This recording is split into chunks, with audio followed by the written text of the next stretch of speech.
প্রাচীন রাজ্য অরণ্যপুর। পাহাড় ঘেরা এক রাজপ্রাসাদে বাস করতেন রাজা দেবরথ, রানী মেহের আর তাদের একমাত্র কন্যা রাজকুমারী অনন্যা। সারা রাজ্যে সুখ আর শান্তির ছায়া।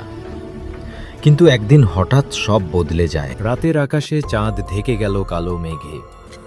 রাজপ্রাসাদের ঘড়ি ঠিক 12টায় বেজে উঠতেই প্রাসাদের উত্তর দিকের দরজা আপনা থেকেই খুলে যায়। এক অচেনা ঠান্ডা বাতাস বইতে থাকে, আর দূর থেকে শোনা যায় এক নারীর কান্না, আমার প্রতিশোধ এখনো শেষ হয়নি। রাজা আদেশ দিলেন পাহারাদারদের, দরজাটা বন্ধ করো। কিন্তু দরজা বন্ধ হয় না, যেন কোনো অদৃশ্য শক্তি তা ধরে রেখেছে। রানী মেহেরের মনে পড়ে গেল, এই দরজার পিছনেই একসময় রাজ্যের পুরনো দাসী চন্দ্রাবতীকে বন্দী করা হয়েছিল, যাকে জাদুবিদ্যার অভিযোগে আগুনে পুড়িয়ে মারা হয়েছিল। লোকমুখে শোনা যায় সে মৃত্যুর আগে বলেছিল, যেদিন রাজকুমারী 18 পূর্ণ করবে আমি ফিরে আসব আমার প্রতিশোধ নিতে। পরদিন সকালে রাজকুমারীর জন্মদিন। প্রাসাদে আনন্দ, কিন্তু হঠাৎই একে একে মশাল নিভে যেতে থাকে। রাজার আদেশে আবার মশাল জ্বালানো হলো। রাজমহল আবার আলোকিত হলো।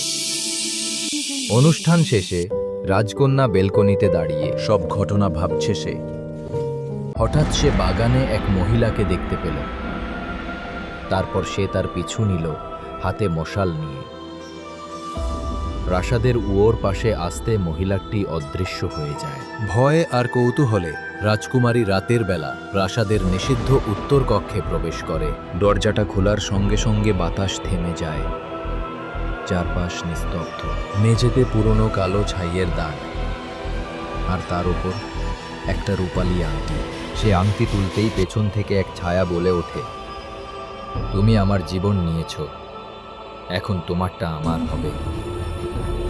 ঠিক তখনই রাজা ও রানী ছুটে আসে পুরোহিতকে নিয়ে। পুরোহিত হাতে পবিত্র আগুন আর মন্ত্রপাঠ করতে থাকে, কিন্তু ছায়া আরও শক্তিশালী হয়ে ওঠে।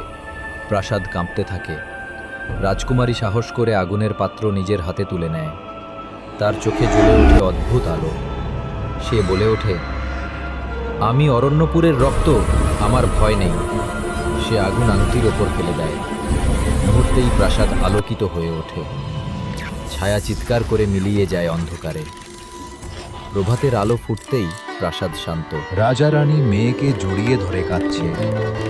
রাজকুমারী অনন্যা মৃদু হেসে বলে, ভয়কে জয় করলেই সত্যিকারের রাজকীয় রক্ত জাগে।